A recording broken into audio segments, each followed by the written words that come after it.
Il vient un moment dans la vie de chaque homme où les applaudissements se taisent, où la quête des femmes sonne creux, où le succès a un goût de cendre. Et à cet instant, quelque chose d'ancien s'éveille sous ses accomplissements, une tristesse sans visage, un désir que la logique ne peut apaiser. C'est alors qu'il rencontre le fantôme de son premier amour. Non pas une femme de ce monde, mais la mère nichée dans son inconscient. Carl Jung nous a prévenus de ce moment. Il l'a appelé le complexe maternel, un héritage invisible, une architecture psychologique si profonde que tant qu'elle n'est pas rendue consciente, toute la vie d'un homme devient une réaction à une blessure qu'il ignore même porter. Il ne s'agit pas de blâmer votre mère.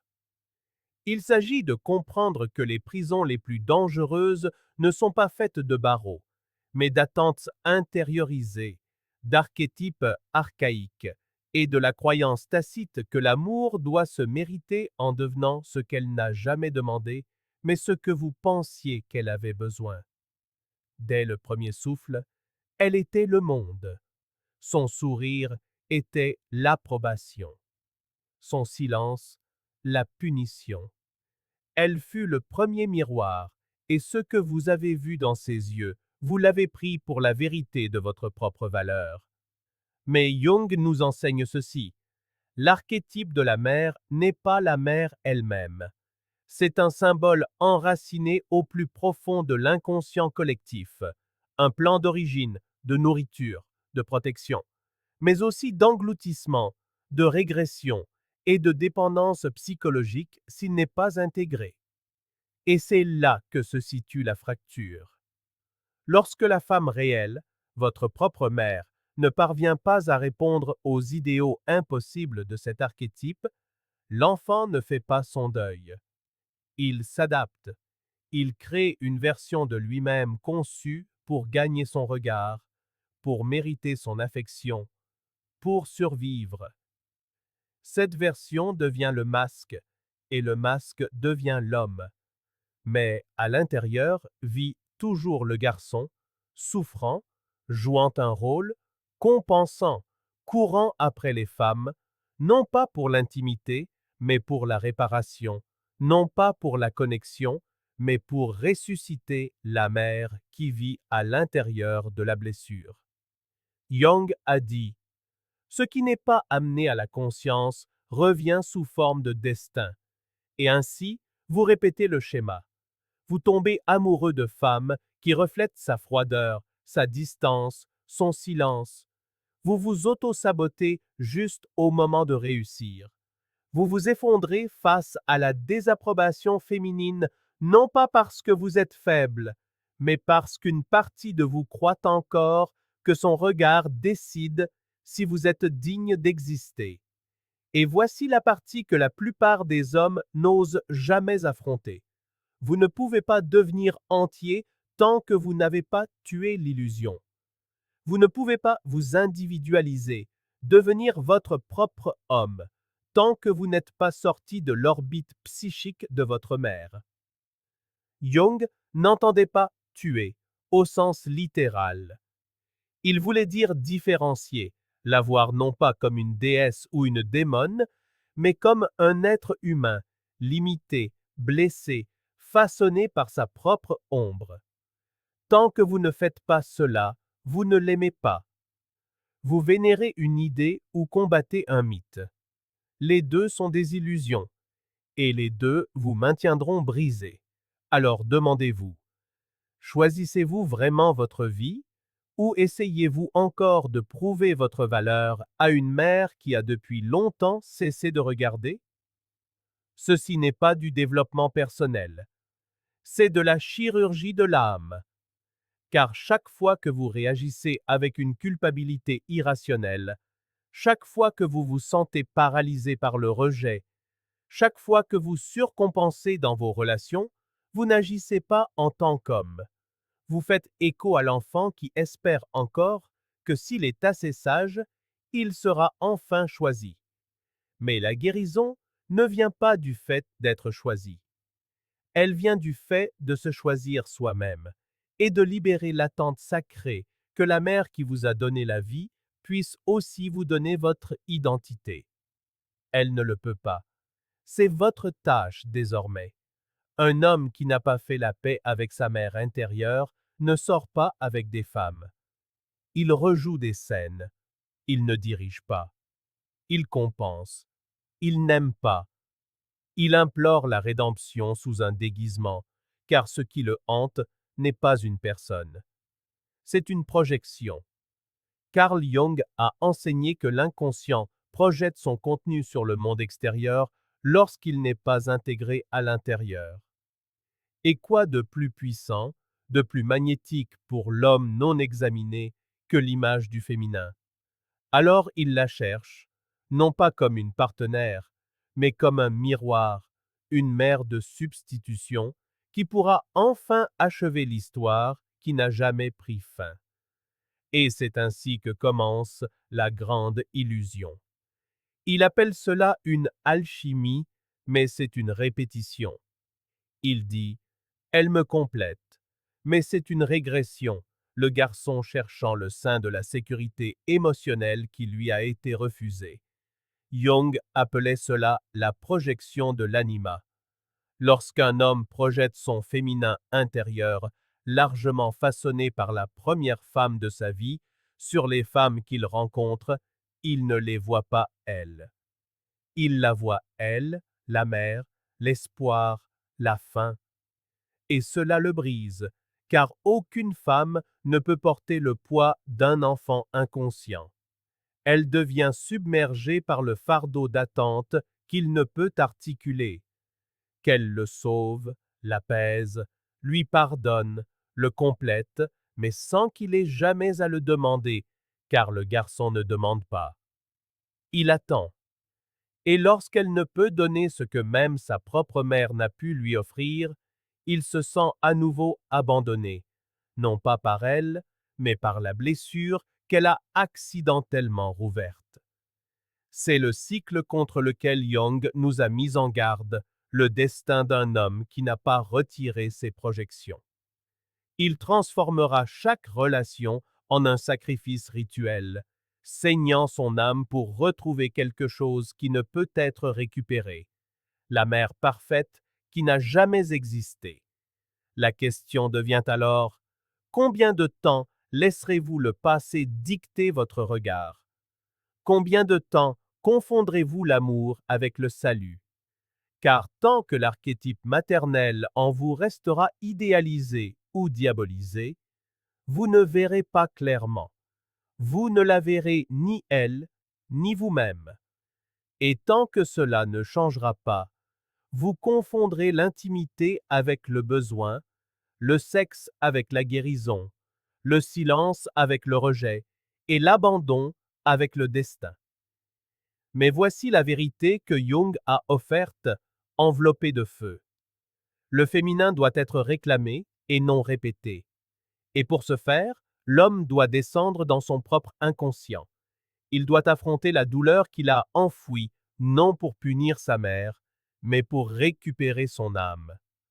Cette descente est ce que Jung appelait l'individuation. Non pas la quête de la perfection, mais l'intégration de l'ombre, la transformation du schéma inconscient en choix conscient. Alors, qu'est-ce que cela signifie pour vous, mon frère? Cela signifie que tant que vous n'affronterez pas la blessure, vous continuerez à demander au monde de vous materner, et le monde ne le fera pas. Le monde vous brisera jusqu'à ce que vous deveniez votre propre protecteur, jusqu'à ce que vous deveniez votre propre père, jusqu'à ce que vous retiriez cette loyauté ancienne à une douleur qui ne vous a jamais servi. Et ce processus n'est pas poétique, il est désorientant. Car le moment où vous cesserez de chercher votre mère dans les femmes, vous vous sentirez seul. Non pas parce que vous l'êtes, mais parce que pour la première fois, vous vous tiendrez dans le silence qu'elle avait l'habitude de combler. Et c'est dans ce silence que l'homme véritable commence à prendre forme. Vous pensez être bloqué parce que vous êtes paresseux. Vous pensez ne pas avoir réussi parce que vous n'êtes pas assez discipliné. Mais si la vérité était plus sombre, et si vous n'échouiez pas, mais que vous étiez loyal, Carl Jung a observé que l'inconscient n'est pas gouverné par la logique, mais par le mythe. Et l'un des plus anciens mythes auxquels il s'accroche est celui-ci. Si je dépasse la souffrance de ceux qui m'ont élevé, je les trahis. C'est le pacte tacite. Le garçon ne l'écrit pas, mais il vit selon ses règles. Et cela résonne ainsi. Si ma mère a lutté, qui suis-je pour prospérer? Si elle a vécu sans amour, comment oserais-je me sentir choisi? Si elle a porté sa douleur toute sa vie, de quel droit me sentirais-je libre? Ce n'est pas un raisonnement, ce n'est pas conscient. C'est une gravité émotionnelle qui vous ramène à l'atmosphère psychique de votre enfance, à la chambre que vous avez quittée physiquement, mais jamais psychologiquement. Alors que se passe-t-il? Vous atténuez votre lumière juste avant le succès. Vous ruinez les bonnes relations avant qu'elles ne deviennent sûres. Vous cherchez le rejet juste pour vous sentir en terrain connu, non pas parce que vous le voulez, mais parce qu'une partie profonde de vous murmure ⁇ Si je guéris, je la laisse derrière moi ⁇ Jung appelait ce type de loyauté une possession archétypale contraignante, lorsque l'archétype ne vous influence pas seulement, mais vous habite. Lorsque la douleur de votre mère devient votre identité, lorsque vous portez sa tristesse comme une relique, effrayé de la lâcher, car si vous le faites, qui êtes-vous sans elle? Vous devenez son écho, son ombre, sa seconde chance. Pas consciemment, pas malicieusement, mais fidèlement, comme un fils essayant de réparer ce qui n'a jamais été à lui de réparer. Et voici le paradoxe qui brise la plupart des hommes. Vous ne pouvez pas honorer votre mère en souffrant à ses côtés. Vous ne pouvez l'honorer qu'en évoluant au-delà d'elle. Ce n'est pas une trahison, c'est une libération. Car le but d'un fils n'est pas de rester en orbite autour du chagrin de sa mère, mais d'en sortir, de porter ce qui n'a pas été vécu, de devenir la branche qui brise le cycle sans couper les racines. C'est cela, la vraie maturité. C'est la naissance du moi adulte, non pas comme une réaction à la douleur, mais comme un acte conscient de différenciation. Alors, si vous vous surprenez à saboter votre propre succès, si vous continuez à choisir la petitesse, si vous vous rétractez face à la joie, la paix ou le pouvoir, posez-vous la question que la plupart des hommes n'osent jamais affronter. Qui suis-je en train de trahir en étant heureux? Et quand la réponse viendra, et elle viendra dans un murmure, vous saurez exactement où la blessure vit encore. Mais voici votre vérité, et vous devez la tatouer dans votre âme. Sa douleur n'est pas votre destin. Elle vous a donné la vie, oui, mais ce que vous faites de cette vie, c'est votre offrande en retour. Vous n'êtes pas ici pour répéter son histoire. Vous êtes ici pour la compléter, non pas en portant sa souffrance, mais en la transcendant, pour qu'un jour, en regardant votre propre reflet, vous ne voyez plus la tristesse de votre mère, mais votre propre souveraineté. Il existe une solitude dont personne ne parle, la solitude qui habite un homme qui s'est abandonné lui-même. Il se réveille, joue son rôle, sourit quand on s'y attend. Mais si vous regardiez sous la surface, vous trouveriez un enfant recroquevillé dans un coin de sa psyché, invisible, inaudible, attendant toujours la chaleur qui n'est jamais venue. Jung a dit que ce qui reste inconscient ne disparaît pas. Cela continue de vivre sous forme de destin. Et le plus grand destin de l'homme non guéri est celui-ci. Il devient pour lui-même la présence dont il avait besoin, mais qu'il n'a jamais reçue. Il se dit de s'endurcir quand il a besoin de compassion. Il force malgré l'épuisement quand il a besoin de repos. Il se moque de sa propre douleur, rit de sa tristesse et se punit pour des émotions qu'il apaiserait chez n'importe qui d'autre. Il devient sa propre figure autoritaire, son propre parent absent, son propre juge silencieux. C'est l'ultime frontière du complexe maternel, l'auto-abandon émotionnel. Il ne s'agit pas seulement de ce qu'elle a fait. Il s'agit de la manière dont vous vous traitez maintenant, dans le même langage. C'est la façon dont sa désapprobation résonne encore dans votre esprit, mais désormais avec votre propre voix.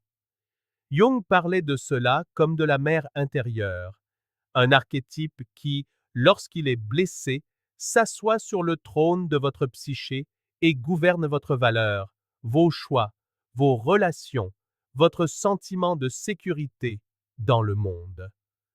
Alors que font la plupart des hommes? Ils fuient, ils performent, ils se distraient avec le travail, les femmes, le bruit. Mais où qu'ils aillent, la même question les suit.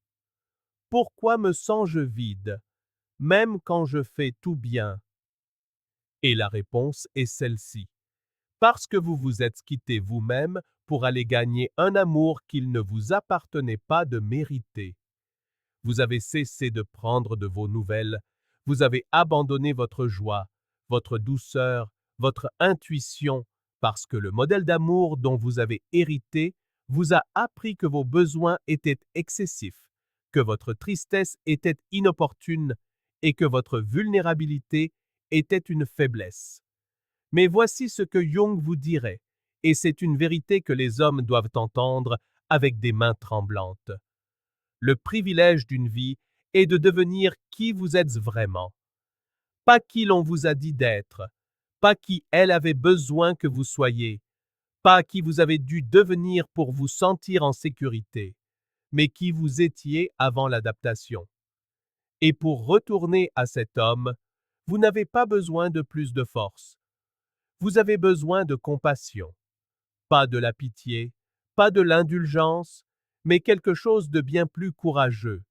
La volonté de vous asseoir avec votre douleur sans essayer de la réparer, de la justifier ou de la faire taire. C'est cela, devenir son propre père. C'est cela, la reparentalisation. C'est l'acte de devenir le guide intérieur que vous n'avez jamais eu. Et ce n'est pas un chemin facile. C'est brutal, parce que lorsque vous cessez de vous abandonner, vous devez faire face au deuil que vous avez évité toute votre vie. Mais dans ce deuil vit votre rédemption, car au moment où vous dites « Je te vois, je ne te quitterai plus », quelque chose change. Vous n'êtes plus l'écho de votre enfance, vous ne mendiez plus l'amour, vous n'essayez plus de gagner l'approbation d'un fantôme. Vous rentrez enfin à la maison, non pas chez elle, mais en vous. Vous avez passé votre vie à essayer de ne pas devenir votre père, mais en silence, vous êtes devenu prisonnier de votre mère, non par choix, mais par héritage. Et la tragédie n'est pas qu'elle vous ait manqué, c'est que vous avez gardé sa voix vivante dans votre esprit bien après qu'elle ait quitté la pièce. Carl Jung a compris quelque chose que la plupart des hommes modernes ignorent. Le but de la croissance n'est pas la rébellion, c'est la séparation faite avec amour. Aimez, partagez et abonnez-vous. Et si vous le pouvez, soutenez la chaîne. Le lien est dans la description.